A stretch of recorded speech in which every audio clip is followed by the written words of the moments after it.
গুনাহ থেকে বাঁচবার একটা হিম্মত যেন আসে, হিম্মত, আল্লাহর ইবাদত করার যেন একটা জজবা আসে যে এত বড় রমজান, আমি হায়াত পাইলাম, যা আর মিথ্যা বলবো না, আর চুরি করব না, আর হারাম খাবো না, আর নামাজ ছাড়বো না। এ আল্লাহ বলে আমি চাচ্ছিলাম এটা, এতগুলো রহমত দিলাম, মাগফিরাত দিলাম, নাজাত দিলাম, 70 গুণ নেকি বাড়ায়া দিলাম, জান্নাতের দরজা খুলে দিলাম, জাহান্নামের দরজা বন্ধ করে দিলাম, শয়তানগুলো শেকলে বন্দি রাখলাম, হ্যাঁ, রহমত মাগফিরাত নাজাত দিয়ে পূর্ণ করে দিলাম, সবে কদরের মতো 1000 মাসের চাইতে শ্রেষ্ঠতম দামি রাত দান করলাম, ইতিকাফের মতো তৌফিক দিলাম।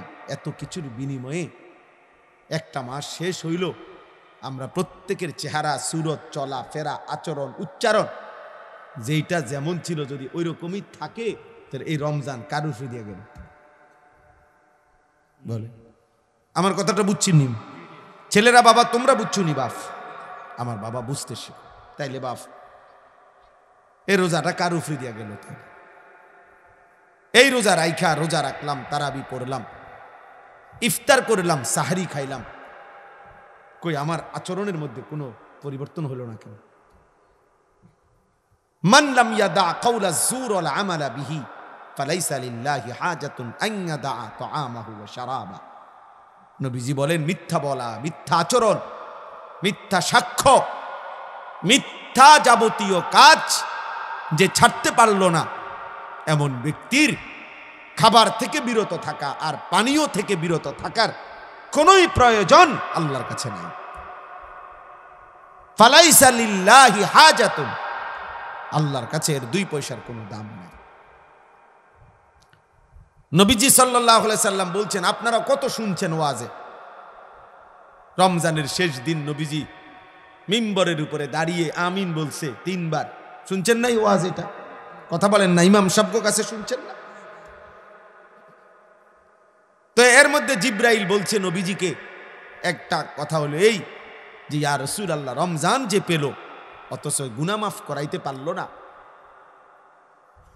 আল্লাহ তাআলা আদখালাহুল্লাহুন নার, এমন নাফরমানকে আল্লাহ জান্নাত জাহান্নামে প্রবেশ করাবেন। ওয়া আবআদাহুল্লাহ, আল্লাহ তাআলা তার রহমের নজর থেকে তাকে দূরে সরিয়ে দেবেন। অভিশপ্ত ওই জীবন, ফেরেশতা যেন তার উপরে লানত দিছে যে তোর উপরে আল্লাহর লানত পড়ুক, রমজানের মতো এত বড় মাস পেয়েও তোর কোনো পরিবর্তন নাই, খোদার গজব পড়ুক তোর উপরে, আল্লাহর লানত পড়ুক তোর উপরে, আল্লাহর লানত পড়ুক। এত বড় রমজান পেয়েও একটা মিথ্যা বলা ছাড়তে পারলি না নাফরমান, নতুন করে নামাজ পড়া শিখলি না নাফরমান, কোনো কিছুই কোনো পরিবর্তন, চুল আগের মতো, প্যান্ট আগের মতো, জামা আগের মতো, আহা অসভ্যতা, নোংরামি, অস্থিরতা, নারী, ছবি, জিনা, ব্যভিচার, মদ, জুয়া, সুদ, ঘুষ, ওজনে কম দেওয়া, গালি, বিড়ি, সিগারেট, টেলিভিশন, নাটক, সিনেমা, যার যেইটা আগের মতোই, তো রমজানে কি অর্জন হবে বাবা? একটা ছেলে ভাইব, সবাই একসাথে বদলায় না, আমরা জানি, সবাই একসাথে বদলাবে না, একজন হলে একজনই ভাইব। নবীজি তো বলছেন, এটা জিব্রাইল বলছে, লানত ওই ব্যক্তির উপরে, রমজান পেয়েও যে জীবনটা বদলাইতে পারল না। যেমন মনে করেন হজে গিয়েও যার জীবন বদলাইল না, আল্লাহর ঘর দেখা, নবীর রওজা দেখা, তো তার পরিবর্তন আর কি দিয়ে হইব বলে? এজন্য আমরা কিতাবে পড়ছি, কোন ব্যক্তির হজ কবুল হয়েছে কিনা এটার একটা বাহ্যিক প্রমাণ আছে, সব কিতাবে আছে এই কথা, উলামায়ে কেরাম, মুহাদ্দিসিনে কেরাম বলছে এটার একটা বাহ্যিক নমুনা আছে। নমুনাটা কি? যে ব্যক্তির হজ্জের আগের আচরণ আর হজের পরের আচরণ পরিবর্তন বোঝা যায়।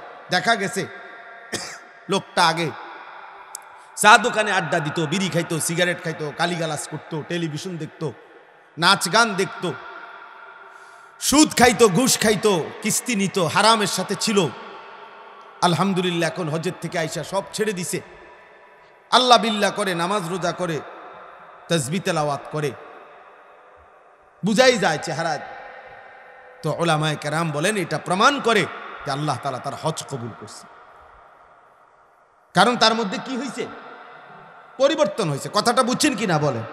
তাহলে রমজানেরও তো একটা উদ্দেশ্য আছে। আল্লাহ তাআলা আমাদেরকে একটা মাস যে খাদ্য পানীয় স্ত্রী মিলন থেকে দিনের বেলা বিরত রাখলেন, এর কি কোনো উদ্দেশ্য নাই? সেই উদ্দেশ্য কই?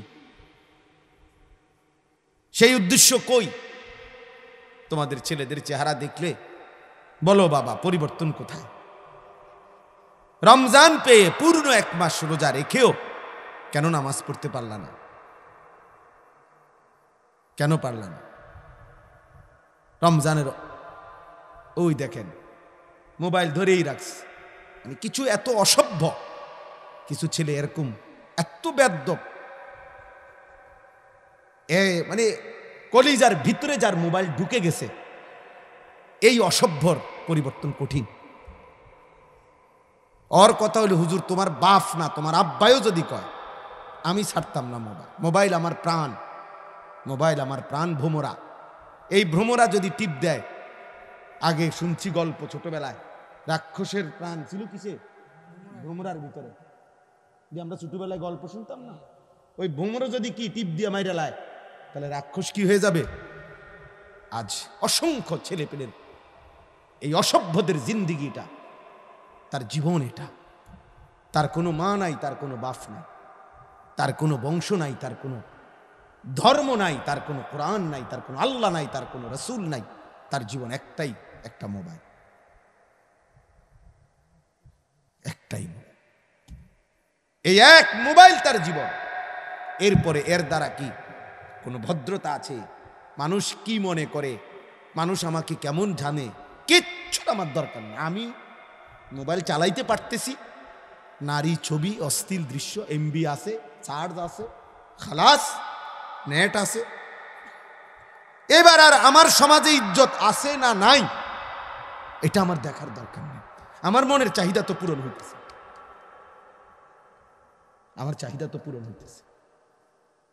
যার ফলে মুসলমানের ঘরে জন্ম নিয়া, বাবা মা মুসলমান হওয়ার পরও সম্পূর্ণ নিজেকে ইসলাম থেকে বিচ্ছিন্ন করে তোমরা অসংখ্য ছেলে কাফেরের মতো চুল, কাফেরের মতো পোশাক আশাক লিবাস করে নিজের ইচ্ছা করে আলাদা করে লাইছো। তুমি বুঝাইয়াই দিছো যে আমি আসলে, যদিও আমার বংশ লোকে বলে মুসলমানের বংশ, কিন্তু আমি মূলত চলনে বলনে আমি বেঈমান। আহা, বলো ভাইয়া, নাই তো এই চুল মুসলমানের চুল। তাইলে তোমার মা কোথায়, তোমার বাবা কোথায়, তোমার বংশ কি, তোমার ধর্ম কি, তোমার আল্লাহ কোথায়, তোমার রসুল কোথায় সাল্লাল্লাহু আলাইহি ওয়াসাল্লাম, তোমার কোরআন কোথায়, তোমার ছোটবেলার মক্তবের পড়ালেখাটা কই গেল, তোমার মায়ের আদর কই গেল, তোমার বাবার আদর কই গেল? কতজন ছোটবেলায় তোমার জন্য দোয়া করছিল,